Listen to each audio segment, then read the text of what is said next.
근육이 다시 늘어나고 약해질 수 있어요. 이분들이 정확히 이마 보톡스 시술이 효과적이고 필요하신 경우라고 할 수 있죠.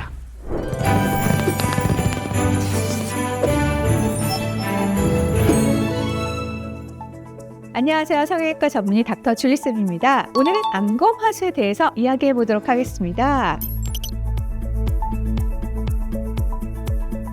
안검하수, 눈매 교정만으로는 눈이 다 커지지 않는다 라고 얘기하는데요. 될 수도 안 될 수도 있어요. 가장 중요한 것은 현재 쌍꺼풀의 유무입니다. 쌍꺼풀이 있으면서 눈 뜨는 힘이 약해 보이지만 그 정도가 심하지 않다면 비절개 눈매 교정만으로도 충분히 눈이 커질 수 있어요. 대신 쌍꺼풀이 조금 낮아지게 되죠. 그런데 아예 쌍꺼풀이 없거나 쌍꺼풀이 너무 높으면서 아니면 눈 뜨는 힘이 너무 약하신 분들은 좀 달라요. 눈꺼풀이 올라가서 오히려 커튼 눈이라고 하는 피부 덮임이 생기기 때문에 다시 검은 동자가 가려지게 되는 거예요. 마찬가지로 지금 있는 라인 너무 높으면 눈매 교정을 아무리 해도 눈동자가 또렷해 보이기 힘들 뿐 아니라 눈 뜨는 근육을 과도하게 당겨야 하기 때문에 수술 후 다시 근육이 느슨해지기가 쉬워요. 이런 분들은 눈매 교정만으로는 안검하수 수술을 했을 때 눈이 커질 수 없고 쌍꺼풀 수술이 같이 필요하시게 되는 거죠.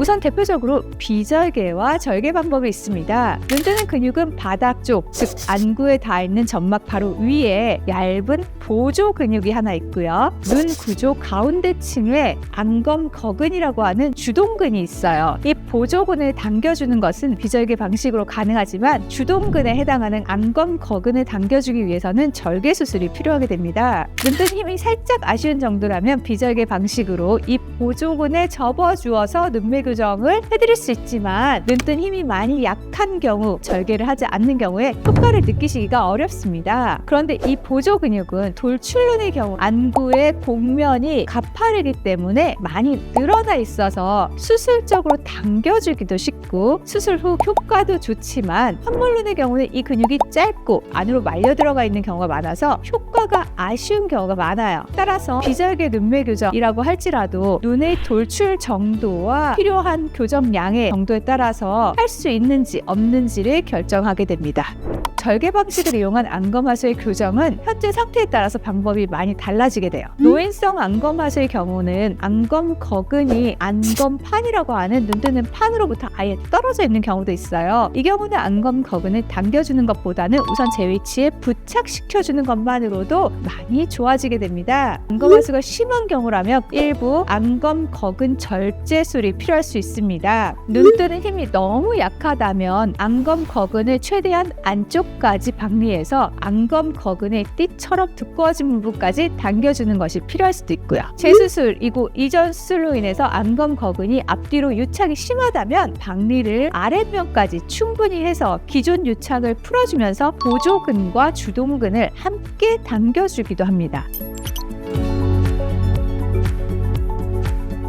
눈매 교정을 하면 이마주름이 없어지죠? 이마 보톡스 안 맞아도 되죠? 라고 많이 물어보시는데요. 맞기도 틀리기도 합니다. 나이가 들면서 근육이 약해져서 생기는 안검하수의 경우는 눈매 교정을 해주게 되면 기존에 눈이 안 떠지니까 억지로 쓰던 이마에 힘을 탁 풀어주게 되면서 이마주름이 없어지고 이마 보톡스를 안 맞으셔도 되게 돼요. 대신 이마를 안 쓰니 눈썹이 뚝 떨어져서 눈과 눈썹 사이가 가까워졌다, 눈이가 불룩해졌다, 눈을 부릅뜬 것 같다 라고 표현하시기도 하죠. 반면에 어린 친구들 혹은 연세가 있으셔도 어릴 적부터 눈 뜨는 힘이 많이 약하셨던 분들은 눈매 교정을 충분히 해드려도 이마를 쓰세요. 이마의 주름이 남아있게 되는 거죠. 어릴 적부터 눈을 더 잘 뜨기 위해서 눈을 뜬다, 이마 근육을 같이 쓴다로 뇌신경 회로 자체가 고정되어 있기 때문이에요. 이런 분들은 수술 후에도 필요 없이 이마를 자꾸 쓰시게 되고 이로 인해서 눈매 교정을 한 근육이 당겨지면서 점차 약해지기가 쉽기 때문에 눈매 교정 후에 이마 보톡스를 한 번, 두 번 정도 맞으시는 것을 권해드려요. 이렇게 인위적으로 억눌러 주어야 눈매 교정을 한 효과가 잘 유지가 될 수 있고 자리를 잘 잡을 수 있게 됩니다. 이마는 눈썹을 들어 올리는 근육일 뿐만 아니라 표정 근육이기도 한데요. 드물지만 표정 근육으로서의 이마 근육을 너무 많이 쓰시는 분들도 계세요. 이 경우는 이마를 많이 쓰시지만 굳이 눈매 교정을 하실 필요는 없고요. 눈매 교정을 하신다고 해도 이마를 계속 쓰시게 될 거예요. 이분들이 정확히 이마 보톡스 시술이 효과적이고 필요하신 경우라고 할 수 있죠. 눈매 교정술은 근육을 당겨 올리는 수술이에요. 근육을 당겨준 만큼 계속 유지하도록 노력하지 않으면 근육이 다시 늘어나고 약해질 수 있어요. 눈의 힘만으로 뜨는 연습이 필요한데요. 고개를 약간 숙인 상태에서 이마를 손바닥으로 눌러서 이마 근육의 작용을 막아주고 끝을 본다라는 느낌으로 완전히 아래쪽을 봤다가 정수리를 보는 느낌으로 최대한 위까지 눈꺼풀을 들어 올리는 운동이 필요합니다. 눈 뜨는 근육의 이동 범위를 최대한으로 해보는 운동을 하게 되는 건데요. 특히 이 운동은 자주 하는 것이 좋고 수술 초반에 매우 중요합니다. 한 번에 5번에서 10번 정도 가볍게 하는 대신에 자주 생각날 때마다 해주시는 것이 중요합니다. 눈 수술 직후에도 얼음찜질만큼 중요해서 중간중간 계속 눈 뜨는 연습을 해주셔야 되고 최소 3개월까지는 꾸준히 자주 해주시는 것이 좋습니다. 오늘은 안검하시에 대해서 이야기해봤는데요. 지금까지 저는 라이트 성형외과 닥터 줄리쌤이었고요. 좋아요와 구독 눌러주시면 감사하겠습니다. 안녕.